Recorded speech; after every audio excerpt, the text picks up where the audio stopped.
2026 ആദ്യത്തെ സ്നോഫോൾ രാവിലെ എണീച്ചപ്പോൾ തന്നെ കാണുന്നത് ഇതുപോലെ മഞ്ഞ് മൂടി കിടക്കുന്ന മേൽക്കൂരകളായിരുന്നു. പിന്നെ വേറൊന്നും നോക്കിയില്ല, ഒന്ന് നടക്കാനിറങ്ങി. സ്നോയും കാണാം, പിന്നെ കുറച്ച് വെയിലും കൊള്ളാം. അങ്ങനെ നേരെ വന്നത് അടുത്തുള്ളൊരു പാർക്കിലേക്കാണ്. പാർക്ക് ഇതിൻ്റെ കൂടെ ഒരു പോണ്ടും കൂടെ ഉണ്ട്. അതുകൊണ്ട് തന്നെ ഒരുപാട് വാട്ടർ ബേർഡ്സ് ഉണ്ട്. ഇപ്പോൾ സിറ്റിയുടെ നടുവിലാണെങ്കിൽ പോലും ഇതുപോലെ ഒരുപാട് പോണ്ട് പിന്നെ പാർക്ക് അങ്ങനെ നന്നായിട്ട് മെയിൻറ്റെയിൻ ചെയ്ത് വെച്ചതുകൊണ്ട് ആൾക്കാർക്കൊക്കെ ഒന്ന് നടക്കാനിറങ്ങാനും ഒന്ന് ഫ്രഷ് എയർ കിട്ടാനും ഒക്കെ ഒരുപാട് സ്ഥലങ്ങളുണ്ട്. ഇതുപോലെ സിറ്റിയുടെ ഉള്ളിൽ തന്നെ പുറത്ത് ടെമ്പറേച്ചർ ഒരു 2 ഡിഗ്രി ആണെങ്കിലും ഫീൽസ് ലൈക്ക് ഒരു -7 ആണ്. അപ്പോൾ അതുകൊണ്ട് തന്നെ ഈ പോണ്ടിൻ്റെ ചെറിയൊരു ഭാഗം ഫ്രോസൺ ആയിട്ട് കിടക്കുന്നുണ്ട്.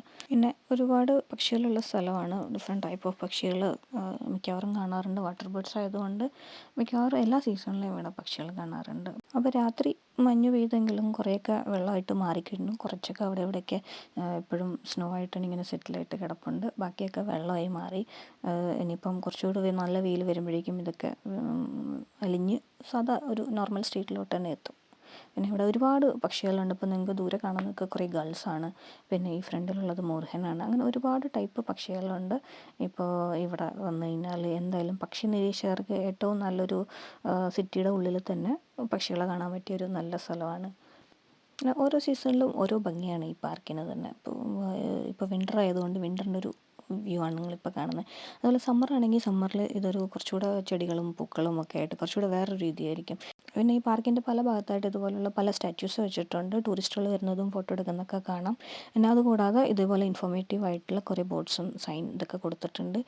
ഇതിൻ്റെ ഹിസ്റ്ററിയും കാര്യങ്ങളൊക്കെ മനസ്സിലാക്കാം. അപ്പോൾ അങ്ങനെ നടന്ന് വരുമ്പോഴാണ് ഒരു കുഞ്ഞ് സ്നോമാൻ ഉണ്ടാക്കി വെച്ചേക്കുന്നത് കാണാൻ. നേരത്തെ വന്ന ഏതൊരു കുട്ടി ചെയ്തതാണെന്ന് വിചാരിക്കുന്നത്. എന്തായാലും കൊള്ളാം അല്ലേ. അങ്ങനെ കുറച്ച് നേരം ആ വ്യൂ ഒക്കെ നോക്കി നിന്ന് കുറച്ച് വെയിലൊക്കെ കൊണ്ട് പിന്നെ കുറച്ച് ഫോട്ടോസും വീഡിയോസൊക്കെ എടുത്തിട്ട് ഞാനിങ്ങനെ സന്തോഷമായിട്ട് നിൽക്കുകയാണ്.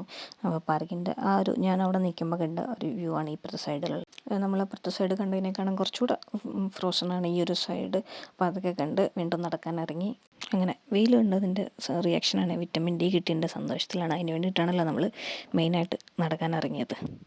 അപ്പോൾ അത് കഴിഞ്ഞ് നിങ്ങൾക്ക് ഇപ്പുറത്തൊരു സൈഡ് കാണിച്ചു തരാം. ഇവിടെ ആകുമ്പം കുറച്ചുകൂടെ നമുക്ക് ഇറങ്ങി ഒരു ലേക്കിൻ്റെ കുറച്ചുകൂടെ അടുത്തേക്ക് പോകാൻ പറ്റും. അപ്പുറത്തൊക്കെ നിങ്ങൾ ഫെൻസ് ഉണ്ടായിരുന്നു. അതായത് ഒരു കേബിൾ ഇട്ടിട്ട് ഫെൻസ് വെച്ചതുകൊണ്ട് നമുക്ക് അങ്ങോട്ട് അതിനടുത്തോട്ട് പോകാൻ പറ്റുന്നുണ്ട്. ബട്ട് ഈ ഒരു ഏരിയ കുറച്ചുകൂടെ ഓപ്പൺ ആണ്. അപ്പോൾ നമുക്ക് കുറച്ചുകൂടെ ക്ലോസ് ആയിട്ട് ഈ ലേക്കിൻ്റെ അടുത്തേക്ക് പോകാൻ പറ്റിയ ഈ ഒരു ഏരിയ മാത്രമേ ഉള്ളൂ. അപ്പം അവിടെയാണ് ഇപ്പോൾ ഉള്ളത്. അപ്പം നിങ്ങൾക്ക് കാണാൻ പറ്റും മൊത്തം ഫ്രോസൺ ആയിട്ട് കിടക്കുകയാണ്. അതായത് ഫ്രോസൺ എന്ന് പറയുമ്പോൾ മുകളിലത്തെ ലെയർ മാത്രമാണ് ഫ്രോസൺ ആയിട്ടുള്ളത്. താഴെ വെള്ളം, മേലത്തെ ലെയർ ഫുൾ ഐസായിരിക്കും. അപ്പം ആ ഐസിൻ്റെ മുകളിലാണ് ഇവർ ഈ നടന്നുകൊണ്ടിരിക്കുന്നത്. അപ്പം അങ്ങനെ സ്നോ ഒക്കെ കണ്ട് ആ സ്നോ നിങ്ങളെയും കൂടെ കാണിച്ച് ഹാപ്പി ആയിട്ട് ഞാൻ തിരിച്ചു പോവാണ്. വീണ്ടും കാണാം. Bye bye.